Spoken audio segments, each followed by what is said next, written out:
Now, come on.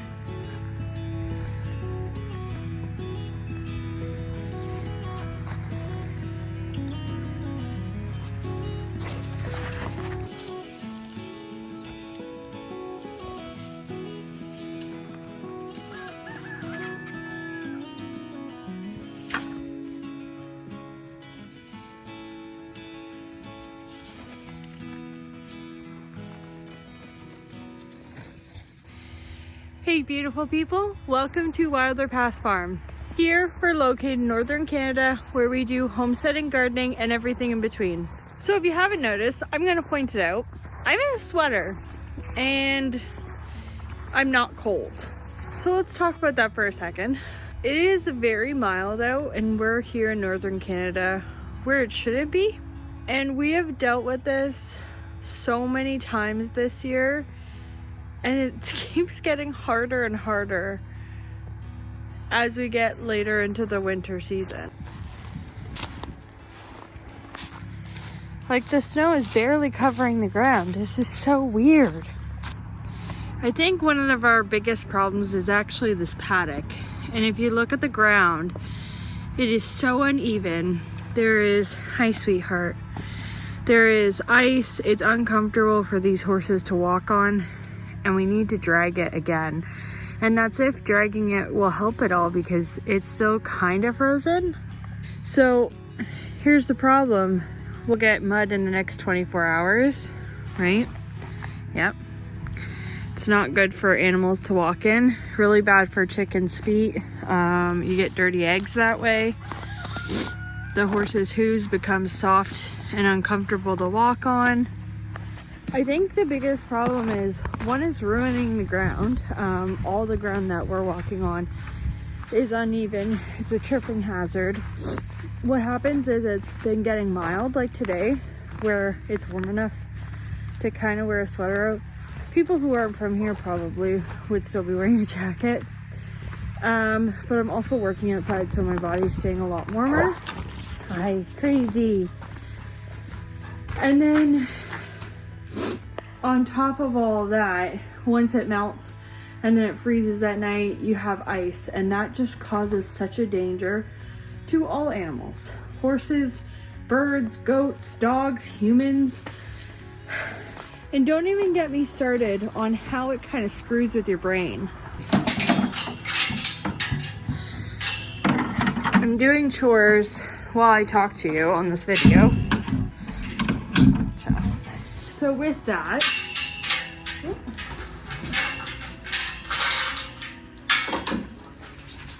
So with that, ice, you can have falls, you can have injuries to animals. It's ruining the ground, so it's not great for the garden either.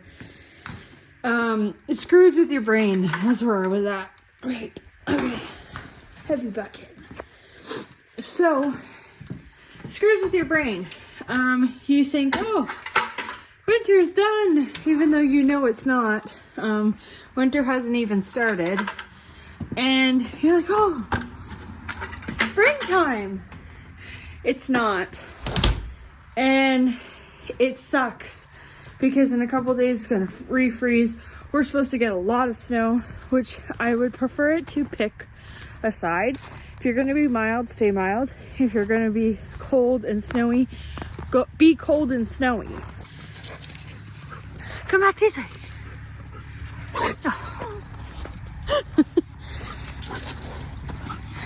Oh goodness. Now come here.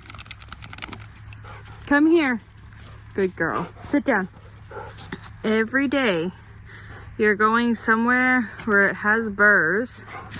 We're getting burrs out of your coat. No, I would like you to stand still. I'm telling the internet about your naughty behavior. Yes, you. No, we're not rolling in horse poop. Get up, up, up, up. They've been so bored today, so they can totally roughhouse. Hey, crazies. Mommy's had to stay inside a lot today. The biggest problem is, I guess, with, like, we're humans. We have the weather that we can look at and get some sort of idea. But the animals don't. And the problem is that the animals are thinking that, oh, we're coming into spring. So the horses, well, my dogs are definitely shedding like crazy, even though she should be keeping her coat for the colder weather that's coming, which sucks. And then the horses start drinking less because the temperature is going up and down, which can affect their digestive system. Same thing with the goats. The goats are really confused, but I'm sure they're really enjoying the warmer weather because that's what they prefer. My dogs prefer winter. They love snow. They love rolling in snow and running through it. And then with the chickens, it can kind of like trick their systems and also kind of mess with the roosters. So I'm noticing a lot more fighting, which is really not good. So this whole climate change thing, or the weather going up and down, is not only an issue for the ground, us humans not really enjoying it, but also the fact that it's really messing up the animals and their routines as well.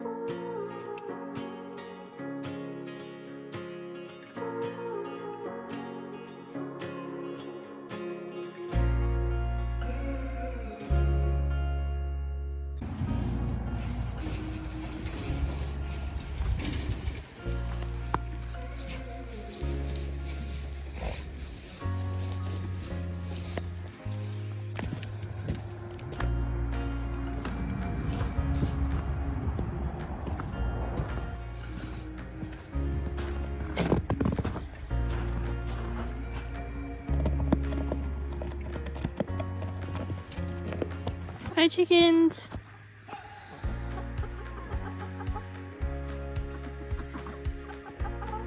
You guys seem pretty content, huh?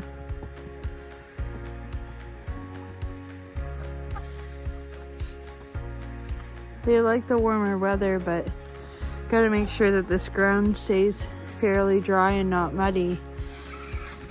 Otherwise, you're dealing with parasites and disgusting stuff, and birds can get sick, and eggs are dirty, and yeah. Hey guys.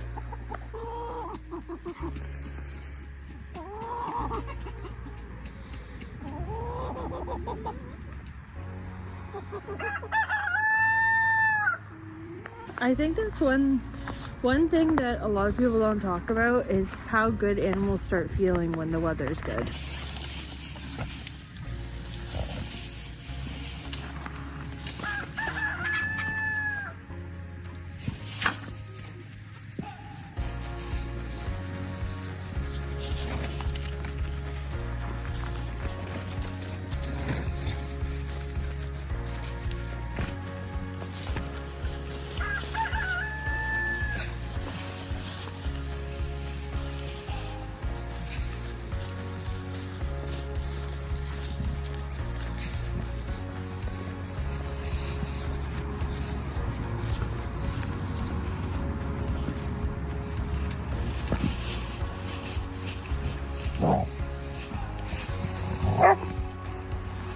These two are feeling quite wild, huh? Wow.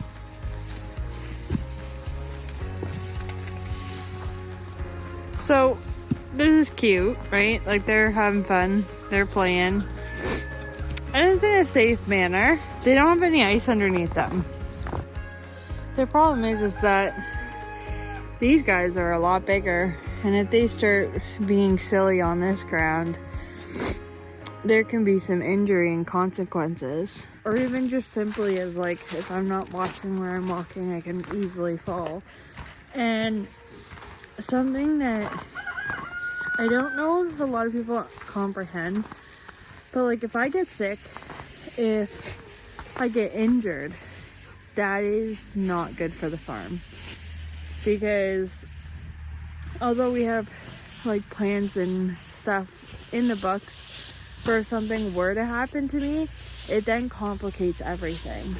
And This may be like way off topic and down a completely different rabbit hole, but with the weather and everything the way that it is, like, I think every farmer just has to be conscious of the weather, conscious of how their animals are feeling, conscious of the ground that they're walking on, conscious of how it's affecting their farm, their animals, and their daily routine. These two are going crazy because they found a mouse. I'm pretty sure he's made a nest somewhere. They always find him, that's for sure. But I think the biggest part is if we just are, I'm gonna have to go somewhere else because this is way too loud. I think the biggest part is it's hard to get into the whole winter season itself when winter hasn't arrived yet, and even though it kind of has, it's kind of like dipping your toe in. Yeah, it's kind of difficult. I think what I'm trying to say is I'm really looking forward to the time after Christmas when it is cold. I do get a break and it's nice so that I can stay inside, crochet, cook good food, just enjoy the restful season, because still right now it's still a little crazy. Not nearly as crazy as the summer and fall, but well, spring, summer and fall, but pretty close. Yeah, so I'm looking forward actually to the freezing cold where it makes you stay inside and I can rest and recoup for the next upcoming season. Look at this cute little farm cat. Huh? You're a cute farm cat. Oh, hi, Bones. There's little Bones. Hey, buddy.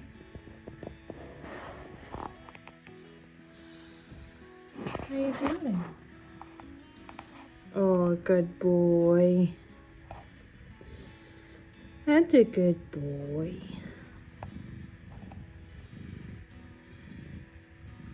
Oh, you purring. Come closer.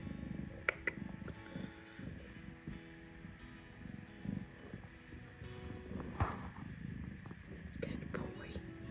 So I actually just came in here to check on the food because I was late to soaking it.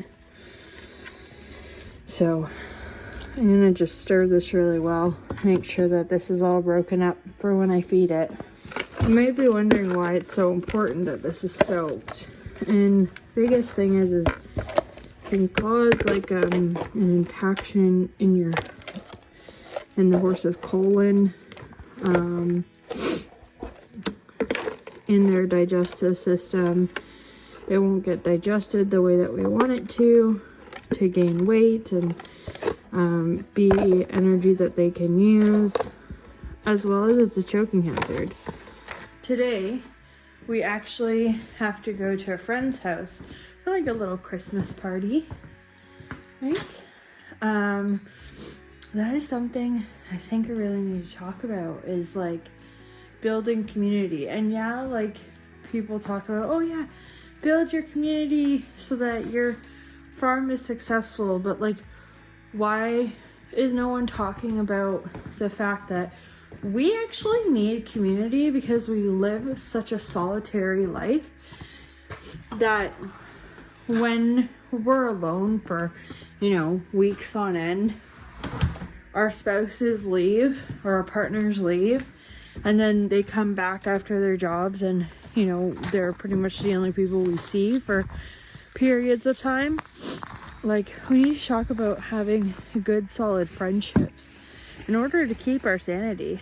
Like, I'd really love to be alone on this farm. These animals are my friends, and if you think that's silly, you're not on the right channel. But the thing is that I have some really awesome friends that I can count on 110% of the time. And if I have a question that I don't know, because I don't know everything, I'm new to this, they typically usually have an answer for it. Are you going crazy over there? Oh my goodness, don't break a leg. Please don't break a leg. Building community, definitely gotta write that down for a video, because I don't think, well, I definitely wouldn't have these goats without my community. I definitely wouldn't have solved so many issues on this farm without my community here. It's rarely that Honey's over here by the fence and Amora's not, because she's head horse. Hi, sweetheart. We'll get in a little scratch before Bossy Pants comes. Hey, Pushy.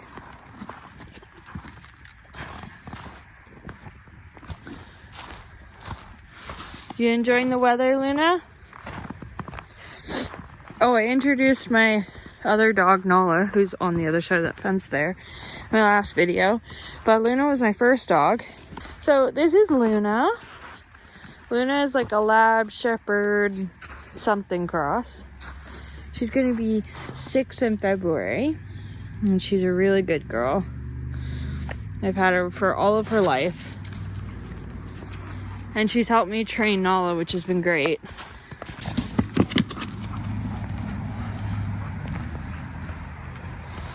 But yeah, I just wanted to come on here before I start my evening chores to just kind of share the fact that some people around the world think that we live in igloos. We do not. We live in houses. Northern Canada, I live in a house. And in fact, I'm in a sweater today, so yeah, that's not normal, but it's nice. I really hope you guys enjoyed this video. Thank you so much for watching. If you haven't already, make sure to hit the subscribe button, like and comment down below what you'd like to see next, and I will see you guys in the next video. Bye guys.